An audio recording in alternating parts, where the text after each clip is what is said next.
পৃথিবীর কিয়ামত পর্যন্ত যত নবীর হাক্কানি আলেমগণ আসবেন প্রত্যেকেই এই ইত্রাতে আহলে বাইতের মধ্যে শামিল। জোরে কয় না সুবহানাল্লাহ। কারণ আল্লাহ নবীজির বংশ তো আমরা জানি কারা, কিন্তু আল্লাহ নবীজি আরেকটা হাদিসে কি বলেছেন? আমি নবীগণ কখনো দিনার দেরহাম রেখে যায় না। কি রেখে যায় না? দিনার দেরহাম। আপনারা কি রেখে যান? টাকা পয়সা রেখে যান না? কি রাখেন না?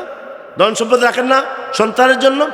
আল্লাহ নবীজি বলে নবীগণ এটা নবীদের বিশেষ দায়িত্ব, তারা কখনো টাকা পয়সা দিনার দেরহাম ধন সম্পদ পরিবারের জন্য রেখে যায় না।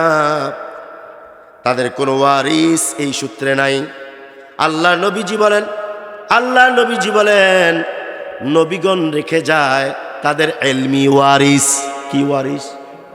এলেমের ওয়ারিস রেখে যায়, কোরআন এবং সুন্নাহর এলেম ওয়ারিস রেখে যায়। এই জন্য আল্লাহর নবী